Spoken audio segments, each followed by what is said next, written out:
Hello everybody. Welcome back to the channel where we talk about stuff. Don't forget to leave a like.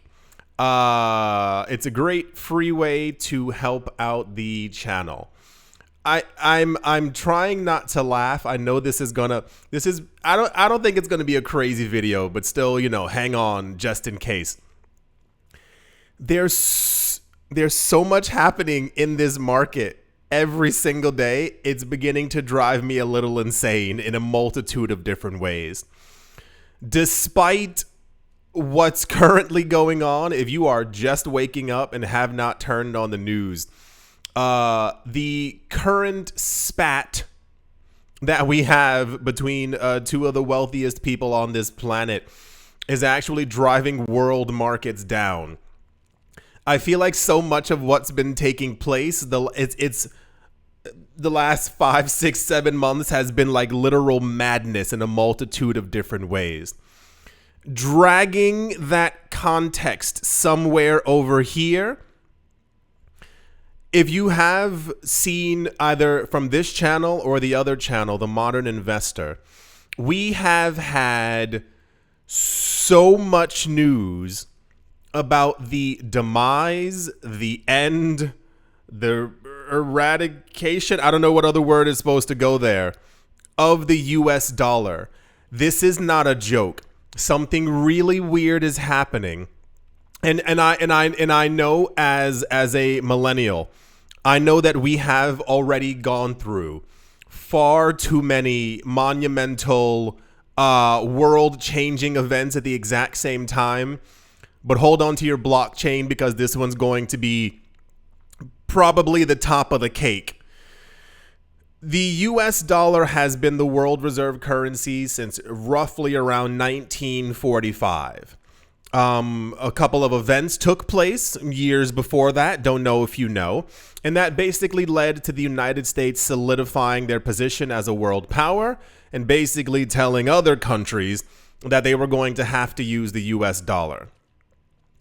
Since around 1970, 1971, when the US got rid of the gold standard, the valuation of the US, it's not funny, the valuation of the US dollar has plummeted. It's literally lost 80, 90 something % of its value in the last 50 or so years.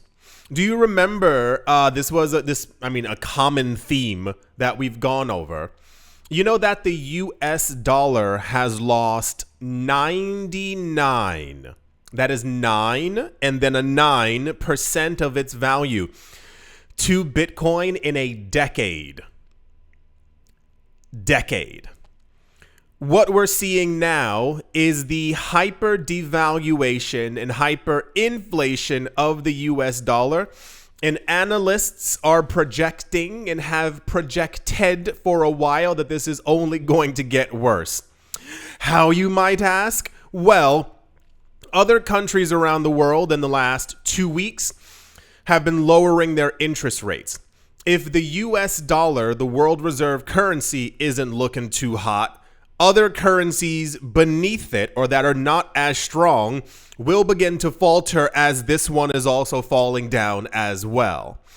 As debt levels continue to rise across the board, and I mean consumer debt, personal debt, governmental debt, and the deficit is now in the trillions of dollars, a lot of things have been set in motion and there's no way to go back from them. Because the world runs on debt. This is usually something that people don't understand or can't really conceptualize because we're used to, I almost picked up a napkin, because we're used to holding like paper money in our hands and saying like, this is the thing that I'm going to buy something with. Not realizing that that piece of paper with ink on it is also a symbolism. It's a direct counterpart to that actual debt that was created that causes the inflation levels to rise. The expectations have been for a while, that the Federal Reserve of the United States is going to lower interest rates. Do you remember at the beginning of the year, in January, February, we had Bank of America, JP Morgan, blah, blah, blah, blah, all the names, announced that they were expecting at least 3 different interest rate cuts in, I believe, March, June, and July, or somewhere around that figure. The head of the Fed recently came out and said, no. He said they have no plans in the foreseeable future to even remotely think about lowering interest rates at all this year.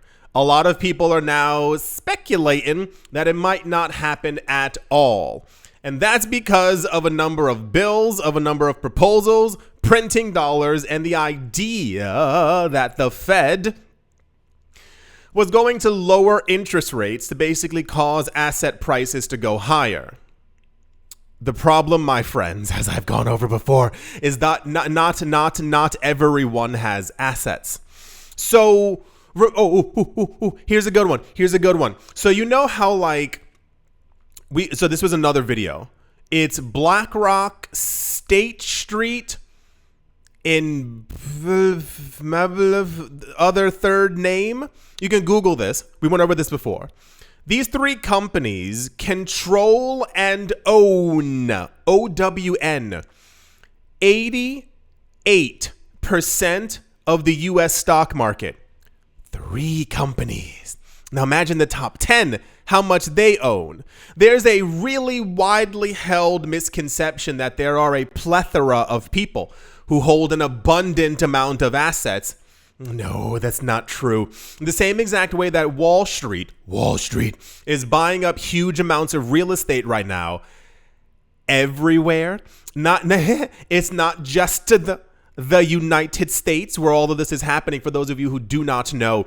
By the year 2035, that is less than a decade from today, it is expected that Wall Street, that is to say big conglomerate corporations, entities, are going to own over 90, there's that number again, 90% of all real estate in America.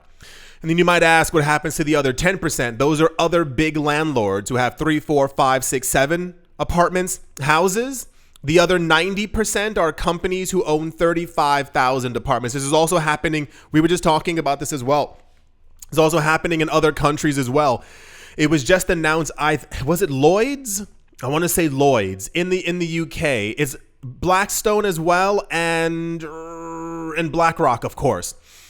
I think Blackstone, I believe, just announced that they're going to acquire 50,000 homes within the United Kingdom over the course of the next 5 years, and I believe BlackRock is somewhere around 180,000. The people, so the point to be made there is that the misconception is that a lot of people have tons of assets. So when you hear me constantly saying, calm down, when you hear me constantly saying on this channel, normal people need more assets, it's really because they're almost all gone. When you hear me saying like, hey, Bitcoin's leaving exchanges, rich people keep buying Bitcoin, it's me literally telling you that this is one of your last chances to buy up assets. You're hearing my words because it's in English, but you're also not getting what the fudge I'm saying, and it's like quite annoying over and over and over to go through these things. So dragging it on back, the idea is that the Fed would lower interest rates and cause asset prices to go higher. You might have assets. Does the rest of your family? Does the rest of your neighborhood, your county, your state, your village? Probably not. So what ends up happening is that inflation then spikes as well. If the Fed then activates QE, quantitative easing, basically where they're like not as tight on the I don't know what I was holding there, on the thing. And basically they're like, they loosen their grip on the money, if you will. This also raises inflation as well, which would then put hundreds of millions, if not billions, of people in a further precarious position. Crazy, right? And then the people who end up benefiting are the Blackstones and the BlackRocks and the Babada and all these other companies who are out there. So The current discussion right now, my friends, is that the US dollar ain't looking too hot. And it appears that other countries and entities and corporationities are leaving the really listen. They're de-dollarizing. They're taking their money out of US markets. That's a gigantic S at the end. And they're beginning to put it into other markets. And the thing that we've been hearing about the most is that they're putting it into Bitcoin. We are witnessing history once again. I know it keeps happening over and over to us, how lucky we are. But this time it's actually crazy. This is why we're seeing this massive shift from big money into like actual like assets, like hard assets that you can basically hold and own forever. Last thought, there was just something from Michael Saylor. This was a couple of days ago, maybe 3-4 days ago. I don't remember. He was saying something. He said, understand that when you sell your Bitcoin, like, you know, the phrase, like, don't sell your Bitcoin to BlackRock. He said, you're selling it to a company or institution who has no intention of ever selling it. I think the retail mentality cannot understand the idea of never. Because we were taught, like, first of all, you don't own assets as a poor person. And secondly, if you have an asset, you don't really like know how to pass it on. You don't pass on a home. You maybe pass on a ring or a dress or something like that to the other people in your family. This is what we've been taught as consumers, as retail investors. These companies are buying and holding all the real estate, all the land, all the Bitcoin, specifically because they won't ever have to let it go in the future. The retail mentality says Bitcoin goes to 300,000. I'm selling. I'm going to profit. I'm going to so-and-so.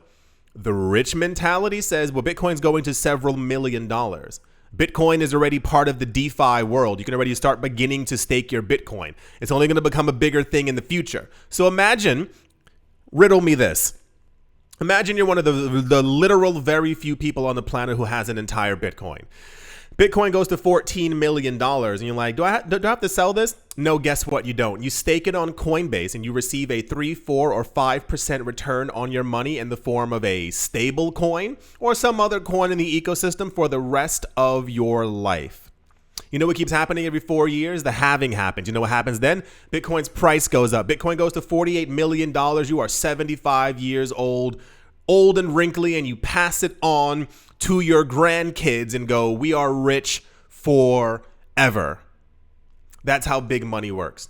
So at the Momo, where we are right now is that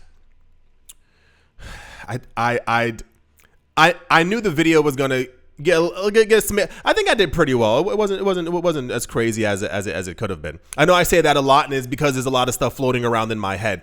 World markets are waiting for the finalization of what's happening with the tariffs. There's still an abundant daily. We're getting new companies who are announcing that they're getting into Bitcoin, buying Bitcoin. They want 37,000 Bitcoin. They want 100,000 Bitcoin. The amount of Bitcoin on crypto exchanges continues to decrease. I guess maybe the point kind of is like, make sure that you're part of all of this. This is a conversation that we've had a couple of times on this channel. You got to get with it because something is happening and you're seeing it happen, but people in crypto are just like, I don't know what's going on. And it's not going to look too good. Yeah, that's going to do it for this video. I do hope that you've all enjoyed in some form or fashion. Hope you all are having a great day, morning, afternoon, evening, wherever you are, wherever you might be. I do hope it's absolutely fantastic. Thank you all once again for watching, listening, liking, commenting, and supporting, and I will most certainly be talking to you all soon. See you.